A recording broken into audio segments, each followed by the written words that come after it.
Generally, all of us have about the same sized skull.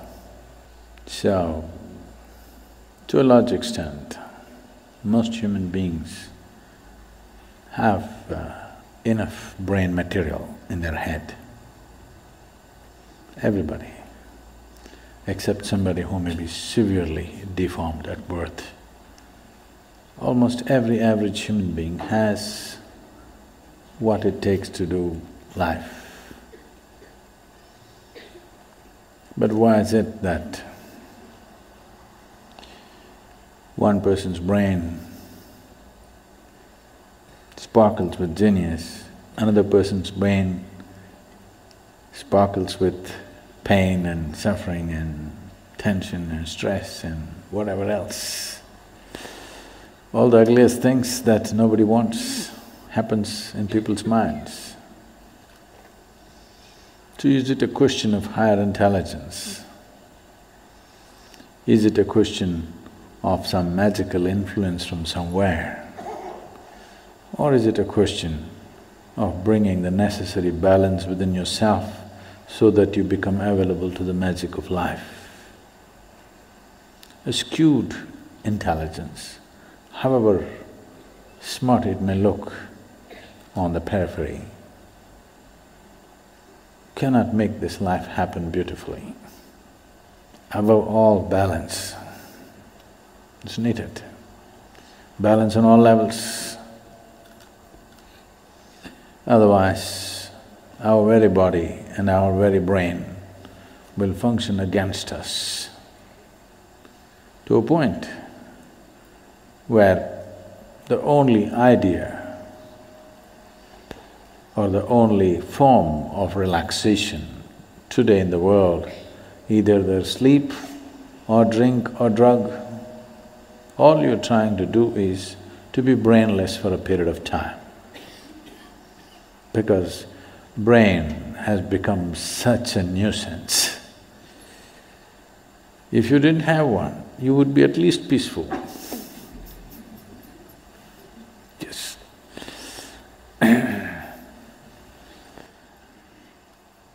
What took millions of years of evolution to achieve, today has become a nuisance.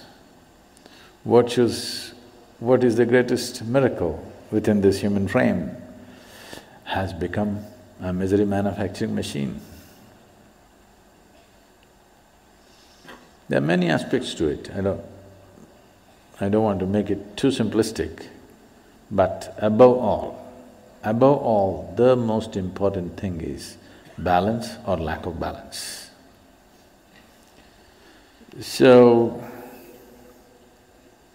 this human mechanism, which is the most sophisticated instrument on the planet, if you do not pay enough attention to it, if it turns against you, there is nothing here in the world which can save you because nothing is more sophisticated than this one. Because this is of the highest level of evolution and sophistication. If this turns against you, nobody can save you, I want you to know this. So if this should not turn against you, to know the entirety of what this is, it'll take a certain level of attention. But to bring balance to this doesn't take too much. It is just that you're doing a few fundamental things absolutely wrong, that's all. To know the entirety of what this is, that's a whole lot of attention, time, education, assistance, guidance, so many things are involved. But to bring a reasonable sense of balance into you, it doesn't take much. You're doing a few things basically wrong with life. When I say basically wrong, one thing is for everybody to understand, all human experience is generated from within, is that so? All human experience is generated from within. So at any time, if you feel happy or unhappy, miserable, joyful, ecstatic, in a state of agony, doesn't matter what happens, what is your experience, pleasantness or unpleasantness, just to know that it's happening from within, and it can only happen from within. You can either take external stimuli or you can create your own stimuli, but essentially it happens from within.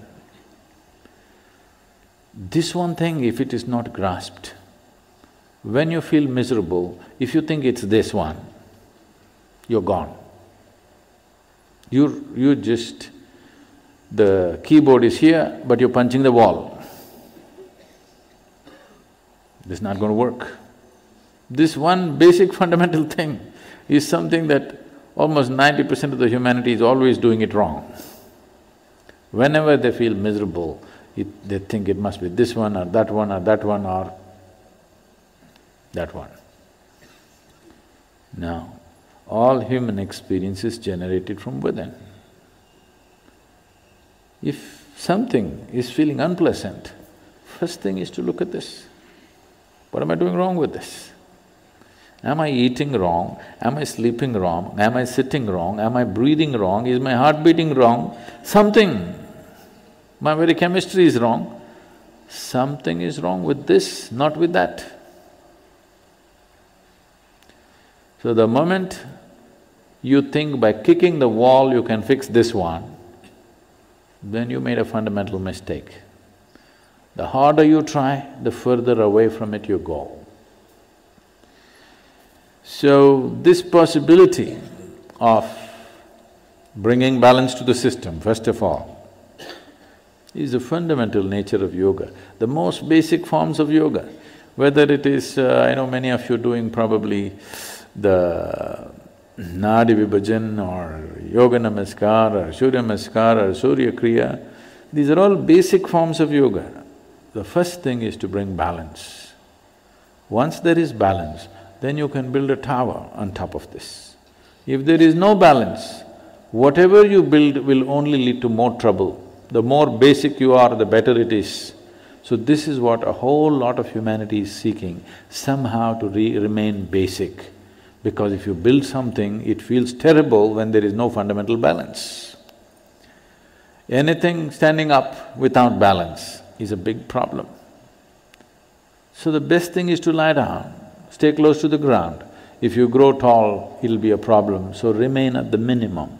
A whole lot of humanity has reduced themselves to a minimal possible thing in their life. If I don't get into trouble, that's good enough. A whole lot of humanity. This is a serious waste of evolutionary work. What has happened on this planet in the last few million years to evolve life from its simplest form to what it is today, just wasting the entire process. And Mother Earth is not going to let you get away with it.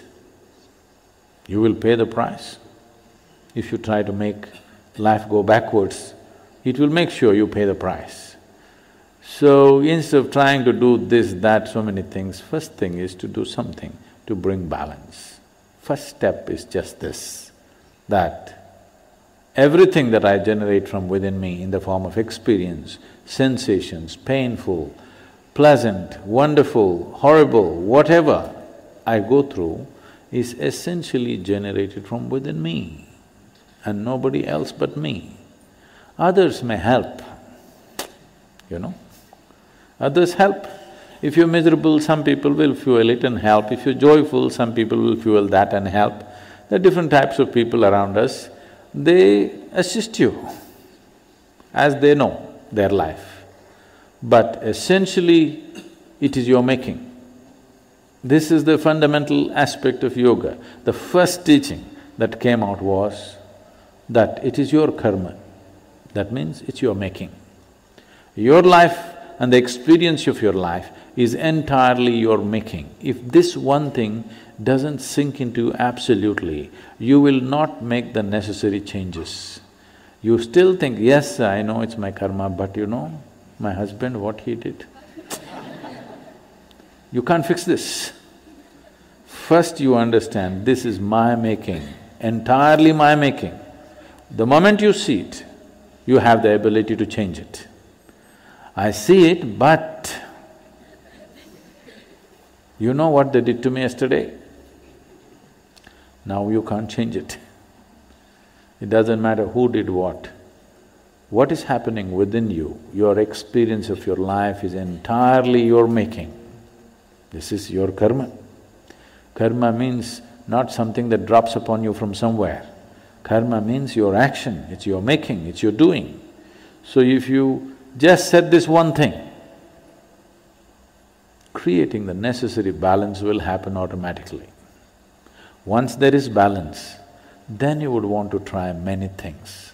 Otherwise, I'm talking about so many things up there in the sky, you will only be a spectator. You will not be the one who flies. You will only be a spectator because when there is no balance, you don't want to go 3 inches above the ground. So this is one fundamental thing. We've been talking about this in many forms. But if you want to make the full scope, if you want to make use of the full scope of this body and this brain, of this human possibility, of this consciousness that we refer to as human being, then first thing is this, that you understand and fix it within you absolutely that the quality of my life is entirely my making and nobody else and nobody else. If you fix this one thing, balance will come. Once balance comes, I'm impatient to take you to places where only people with balance can walk, others cannot.